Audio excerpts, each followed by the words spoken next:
Welcome to the Winging It Travel podcast with me, James Hammond, where every Monday I'll be joined by guests to talk about their travel stories, travel tips, backpacking advice, and so much more. Right now, I'm taking the podcast on the road travelling with me, so tune in every week for short form episodes detailing all my travels alongside my Monday guest episode.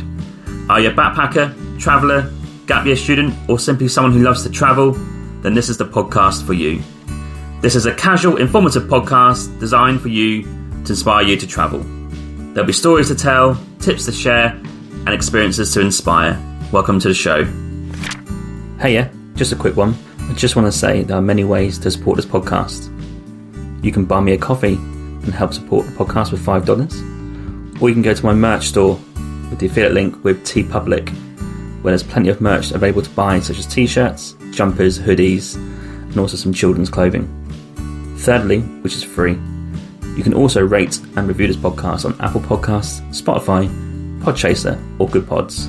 Also, you can find me on social media on Instagram, Twitter, Facebook, and TikTok. Simply just search for Winging It Travel Podcast, and you'll find me displaying all my social media content for travelling, podcast, and other stuff. Hello, and welcome to this week's solo episode, where I'm going to cover days 36 to 41, and that's going to be Montreal and the day at Niagara Falls. I left from the last episode from Quebec City, driving to Montreal, and us having a very lucky position of having someone's apartment to chill out in, and it's the first time in a long while we've got a proper home living opportunity, and we definitely made the most of it in Montreal. So that's why I whacked in Niagara Falls at the end of the episode. But we had a recommendation to go to a coffee espresso bar, so we made our way and walked probably about 40 minutes to Pourquoi Pas Espresso Bar. This is located quite near the Beaudry metro station, or roughly, if you look on Google Maps, the village area. So very trendy area, lots happening there, brilliant vibe, coffee was great. The downside is, I don't know if you have to ask this because obviously we can't speak French that well, but the cup was a paper cup. Gets on my wick a little bit that they give you paper cups. I understand some people want to take out, but a lot of people sit in. So I think if they realise you're sitting in, they should be giving you a proper cup, but not all cafes do that. But this cafe, apart from that, was fantastic. Loved the coffee, loved the art on the walls. Great start to the day. Then we walked out to the old town area of Montreal, situated on the waterfront, and we ticked off a few things. Notre Dame Basilica was one of them. We also walked along the Rue Notre Dame Road. That's right bang in the old town. And it's just a feel of old French city, a bit like Quebec City. Cobble streets, there's cafes with seating outside on a sunny day, perfect. A lot of tourists, there are some markets there as well. Very busy, but I love the vibe, and it's definitely something worth doing when you're in Montreal. I guess if you live there, you probably would avoid it because it's quite busy and tourists go there as well, but well worth doing. Obviously, I think coffees and restaurants and cafes and stuff are probably inflated in terms of prices, and the quality is probably not as good because it's a touristy area, but we loved it. Loved the vibe. Then we made our way down to the waterfront. There's a nice little bike lane you can bike along. A bit further on is the walking part, goes along the water, and it's just right next door to the old town, so real nice vibe there as well. I think there's some markets going on there, some events as well. So Check Montreal has all these kind of events going on all year round, but love the walk. So we got our 10,000 steps in, walked around the old town and the waterfront. Feel like we completed it a notch from one end to the other, saw what we saw, and unfortunately got a cheap McDonald's for lunch, but sometimes this has to be done. But overall, on a nice, warm, sunny day, it was perfect for that type of sightseeing. Unfortunately, just because of timing-wise, even though we had the apartment to use, we also did book an Airbnb for our 3 or 4 nights in Montreal, and we took a risk because it's cheaper in price, and it's actually 5-10 minute drive from where we're staying. But we just knew that Airbnb is a bit of a nightmare at the minute in Canada. You think you're booking a basement suite. You're not. You're booking a room with a toilet, and it's shared between 12 rooms, like this place was. 1 kitchen, 3 levels, 4 on the bottom where we were, including us, 4 in the middle, 4 on the top. It's just basically a hostel, But the way they've worded it and put it out on Airbnb, it just makes them kind of get away with it a little bit, because I'm not happy with just not being clear about what it was. Anyway, because we booked it, we drove there, we thought we'd at least stay a night just to see if it's any good. But I think we knew in the back of our minds that obviously the apartment's going to take precedent here. So went for one night, slept there and got out ASAP next morning because it just wasn't very nice to stay there. I think Emma said she might have saw some sick on the floor outside as well. Not brilliant. So that's the kind of vibe we're going for here. But the problem is, because it's so expensive in Canada, in cities to stay in, especially in central areas, they're going to get loads of bookings because they're cheaper price. It's just the devil, really. We got out early, got back to the apartment for a breakfast, and I had an interview the next morning with an upcoming guest, actually, coming in a few weeks. So I had to get back for that, and then we chilled out in the apartment for a bit. Because the day was actually rainy, wasn't a great day for sightseeing or going anywhere in Montreal. We did make it out though, because we had to go to the shop to do some food shopping, and there's a cafe that was quite trendy near the food shop. So it was called Station W Cafe. A huge place actually, loads of seating inside, coffee, cakes. I think they even have a breakfast menu there as well. It's right next to the Loblaws. I don't know what that is in French, can't remember what it's called, right near where we are in Montreal. But love the coffee, great cup.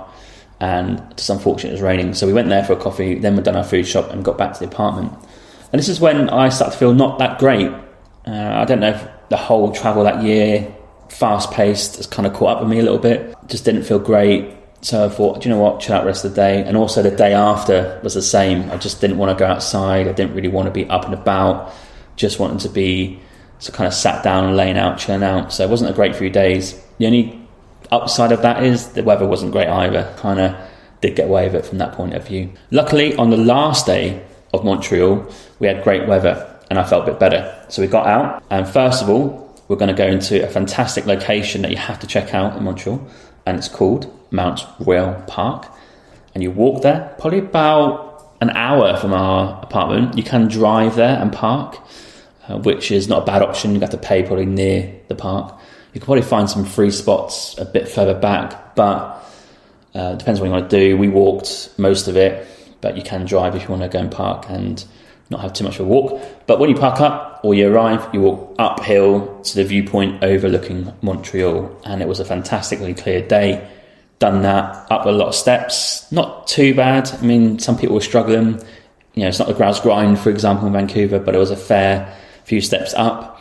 And it's just idyllic walking through this forest, like just trees everywhere, green, very quiet. The birds are singing.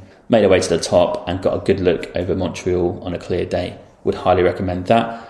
There's a cafe up there as well if you want to go and get coffee, but we didn't because we went to another trendy cafe on our way back down. And this is called Paquet Bot. We saw this on the way there. Thought, oh yeah, we'll hallmark that. Came back, went into the cafe. I tried to order in French, Americano, s'il vous plaît, but got given one. So I thought, do you know what? I'm just going to speak English from now on because my French is obviously not that good.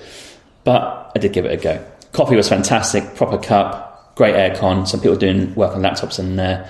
And it's a great little cafe in between Mile End area and the Montreal Park. Check those guys out. Then we walked to a neighbourhood called Mile End, which apparently is one of the best neighbourhoods in the world.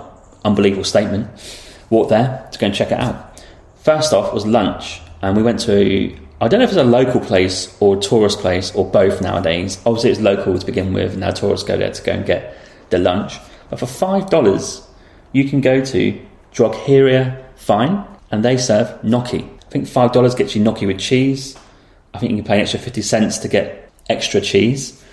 And then I think you can get something else with it as well. Very basic. They just have like 2 or 3 big pots on the go. It's already cooked. You go order, they serve it up, done in minutes, pay by card or cash. And it's like in this little area where people can sit down in like seats and under trees, and it's like little community area that people seem to chill out and have their lunch. Fantastic value, a huge box of gnocchi. Loved it, great find. Emma found that, so that was a kudos to her for that.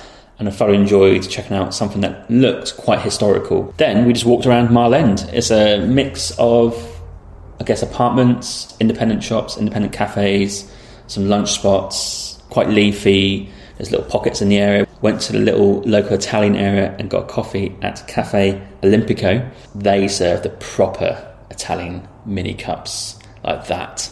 So good. You can tell it's Italian because they've got Italian football highlights on TV. They've got Italian football T-shirts and Lazio flags and all that paraphernalia on the walls. Clearly an Italian establishment, and just brilliant to chill out in. A weird thing that we saw is women are queued up to get a coffee, got her laptop out in the queue.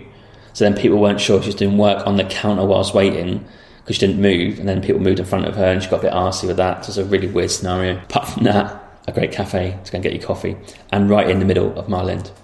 I still wasn't 100% at this point, so I think we'd done that, then walked a different route back to our car through a different part of Mile End, and we went to a wool shop, and it really was a very nice feel, and definitely somewhere I could feel and envision living there. So we'll see if that happens in the future. And Mile End, I mean, it's a huge statement to have the best neighbourhood in the world.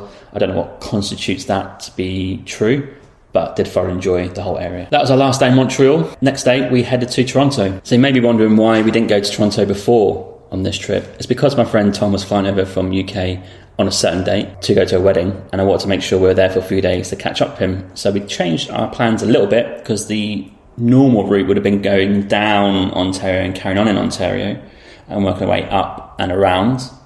But we actually went up, took a back down, and then back up again, pretty much the same road.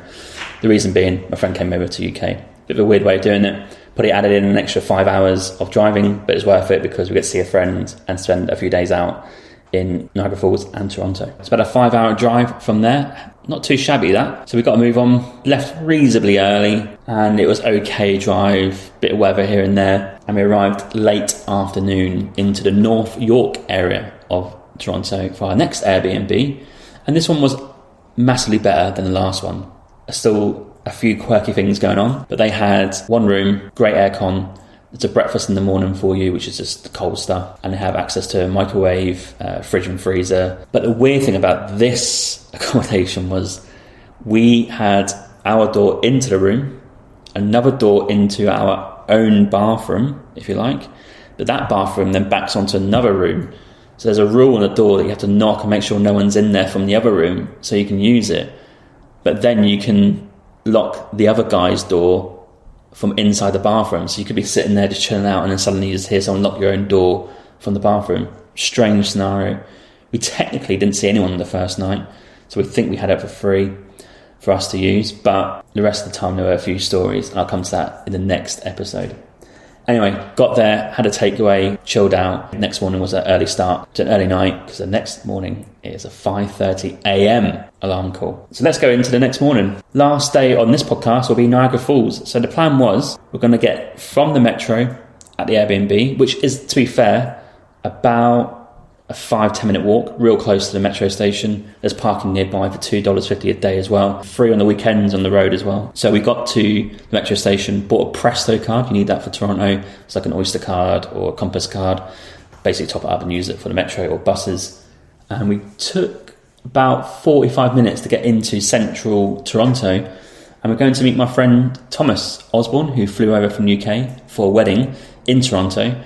And we're going to meet him at the St. Regis Hotel. Yeah, different budget to us. To then walk to get the bus to Niagara Falls. Got a pre-order of Tim Hortons bagels on the go and coffee. Met Tom at his hotel. Walked to go and get the bagels. Then walked to the Union Station bus station, which is the main train station and bus station in the centre of Toronto. And it was a 7:30 bus to Niagara Falls. It cost about probably 30 to 35 Canadian dollars each return. Our return time was about 2:45 p.m. So that's the plan. The bus journey there, smooth. 90 minutes, no traffic. Got into the bus station near pretty much the top of the Niagara Falls at the end. And it was great to see Tom. Had a good catch up at football, live, all that sort of stuff. And then we just had no real plan really, but to walk along the front and get some pictures of both waterfalls. There's the Canadian waterfall and the American waterfall, the other side. So we got some views of that. Pictures and photographs of that, fantastic. It was great to see that again. I was there 9 years earlier. Obviously it hasn't changed that much, but it was great to go back.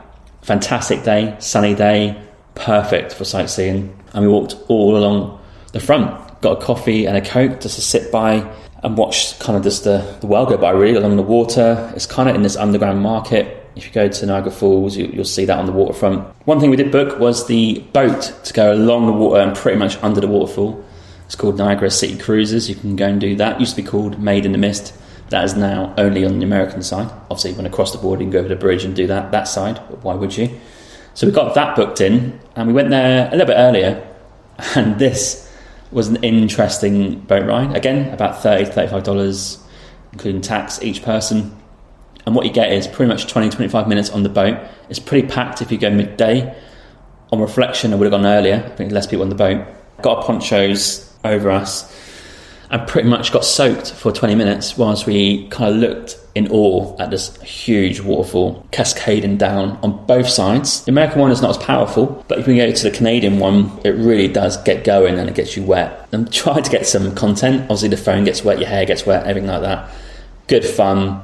Good to see it up close. You can't get any closer than that in real time. The boat ride was much better. You get much more experience of the water coming into you and see how ferocious and powerful it is.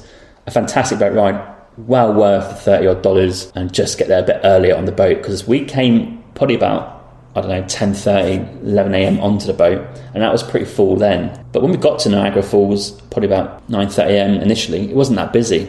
But as soon as we went back to the bus at 2:30 p.m, hordes of travellers, and this is on a Friday as well, not on the weekend. So we'll get there early and get that done as soon as possible. We walked into the Niagara Falls township, if you like. It's a bit ratty, it's a bit horrible. It's a bit like a border town. It's got casinos and Hard Rock cafes and Tim Hortons and all the major chains. We tried to find a coffee that wasn't Tim's or Starbucks. We did find one in this motel, hotel, cafe thing. Got some poutine, which is great. Coffee was okay. It's just standard, normal refill coffee. And then we went to the Hard Rock Cafe just for a laugh. Not been there for years. And got a messy burger. Okay, filled us up. Just a load of food in it. But quite expensive. So we kind of hung around, got some lunch, and then got the 2:45 p.m. bus back. Overall, at that point, we felt done in.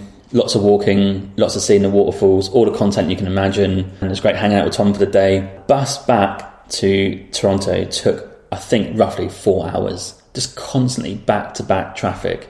We didn't get going at all. And I thought that was early enough to miss the traffic. So obviously I've learnt my lesson there. 2:45 on a Friday from Niagara Falls to Toronto, and maybe from anywhere else. Gridlocked. Horrendous. Finally made it back, knackered, end of the day, got back to our Airbnb and just went to sleep. It was a long, long day. But overall, Niagara Falls, you've got to go and see it. It's a cheap bus there and back. I think you possibly could get the train. Worth doing the boat ride, worth hanging out for a bit, getting a coffee, maybe half a day in the morning, get it done. You don't need to go to the town, it's not that nice at all. And also, if you want to cross the border into the US, you could probably walk over and go and get that done as well. So I thoroughly enjoyed my day out there. And that's the end of this podcast episode. So the next one is going to be full on Toronto. I thought I'd get Niagara Falls in there because there's a few days in Montreal that I was ill. Fill out a bit more content for you. And as you'll see in this video, there's some fantastic content from the waterfalls. So thanks for tuning in, and I'll catch you guys next time. To kick off, we did have a sightseeing day straight in the day after in Montreal. A fantastic day, sunny weather, can't complain. So first off, obviously we made use of the facilities in our apartment, had breakfast, etc. Hey just a quick one. I just want to say there are many ways to support this podcast. You can buy me a coffee and help support the podcast with $5. Or you can go to my merch store with the affiliate link with TeePublic, where there's plenty of merch available to buy, such as t-shirts, jumpers, hoodies, and also some children's clothing. Thirdly, which is free, you can also rate and review this podcast on Apple Podcasts, Spotify, Podchaser, or Good Pods. Also, you can find me on social media on Instagram, Twitter, Facebook, and TikTok. Simply just search for Winging It Travel Podcast, and you'll find me displaying all my social media content for travelling, podcast, and other stuff. Thank you.